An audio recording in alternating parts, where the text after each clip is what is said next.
আমরা সবাই জানি, আমরা সবাই সব সময় শহীদ হওয়ার জন্য প্রস্তুত থাকি। কারণ আল্লাহ তাআলা বলেছেন, ওয়ালা তাকুলু লিমান ইউকতালু ফি সাবিলিল্লাহি আমওয়াত বাল আহইয়াউ ওয়ালাকিন লা তাশউরুন। যারা আল্লাহর রাস্তায় শহীদ হয়েছে তাদেরকে মৃত বলো না, বরং তারা হলো জীবিত। তাই আমরা বলতে চাই, বাংলাদেশে আমরা যারা মাদ্রাসার শিক্ষার্থীরা যখন রাজপথে নেমে এসেছিলাম, তখন ফ্যাসিস্ট সরকার বাংলাদেশ থেকে বিতাড়িত হতে বাধ্য হয়েছিল।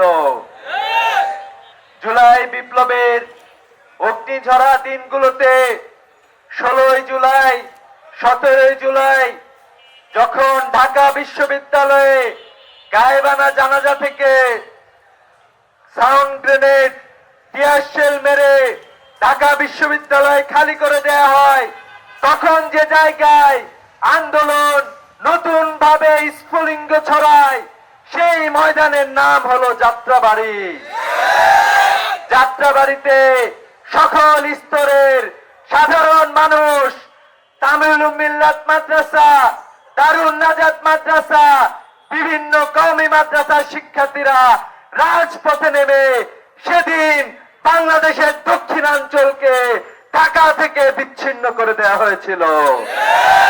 আমরা দেখেছি এরই ধারাবাহিকতায় পরের দিন প্রাইভেট বিশ্ববিদ্যালয় শিক্ষার্থীরা সহ পুরা বাংলাদেশের মানুষ রাজপথে নেমে এসেছে, স্বৈরাচারের পতন নিশ্চিত করেছে। আমরা বলতে চাই, আমরা হলাম সেই জাতির উত্তরসূরি যারা মৃত্যুকে কখনো ভয় করে না।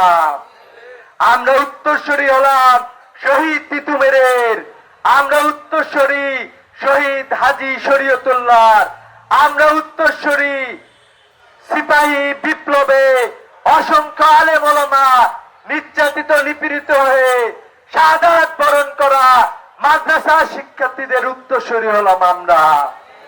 আপনারা যখন আমাদেরকে মৃত্যু ভয় দেখিয়েছিলেন, তখন আমরা বলেছিলাম, ওহারা নিত্য মৃত্যু ভীত, ওরা মোরা মৃত্যু কোথায় খুঁজিয়া বেড়ায়।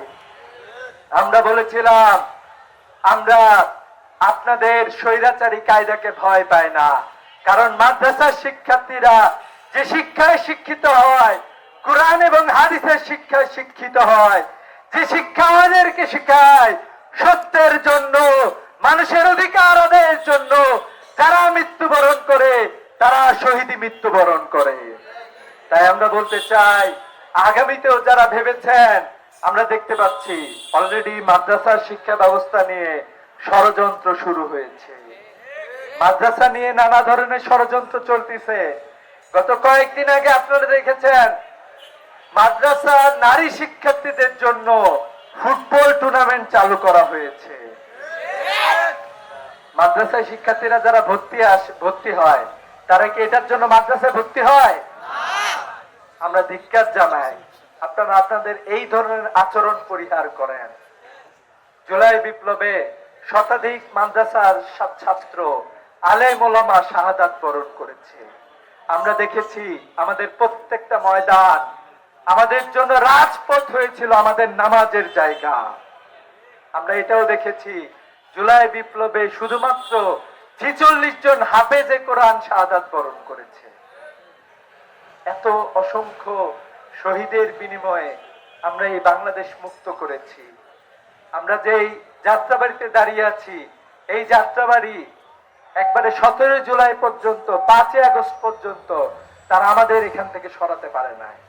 অতএব আমরা বলতে চাই, আমরা যারা মাদ্রাসা শিক্ষার্থী ছিলাম, এটা যাত্রাবাড়ির কথা বলি, এটা উত্তরার কথা বলি, এটা ঢাকার বিভিন্ন সাভার সহ বিভিন্ন জায়গার কথা বলি, বাংলাদেশের বিভিন্ন প্রান্তের কথা বলি, প্রত্যেকটা জায়গায় মাদ্রাসা শিক্ষার্থীরা নেমে এসেছিল।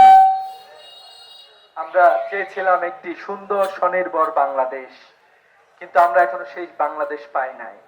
আমরা চেয়েছিলাম, আমাদের শহীদের পিতারা তাদের আকাঙ্ক্ষা ব্যক্ত করেছেন, তারা কি তাদের ব্যক্তিগত কোনো চাওয়া পাওয়া চেয়েছেন?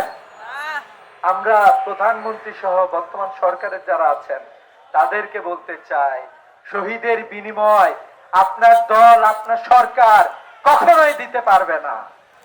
অতএব আমাদের শহীদদের পিতাদের যে চাওয়া, আমরা যারা রাজপথে ছিলাম, আমাদের যে চাওয়া একটি ইনসাফবিহীন বাংলাদেশ, যে বাংলাদেশ নির্মিত হতে পারে জুলাই সনদ বাস্তবায়নের মাধ্যমে। অতএব জনগণ যেখানে ভোট দিয়েছে, 70% জনগণের ভোটের দাবি অচিরেই মেনে নিন। অন্যথায় বাংলাদেশের জনগণ জানে, বাংলাদেশের মানুষ জানে কিভাবে আমাদের ভোটের অধিকার আদায় করে নিতে হয়। আমরা আবারও রাজপথে নামার জন্য প্রস্তুত আছি, আমরা আবারও জীবন দেওয়ার জন্য প্রস্তুত আছি। মনে রাখবেন, গতবার আমরা যে ভুল করেছিলাম, আগামীতে আমরা সেই ভুল করব না ইনশাআল্লাহ। অতএব আপনাদেরকে অনতিবিলম্বে দাবি জানাচ্ছি যে আপনারা আমাদের দাবিগুলো মেনে নিন।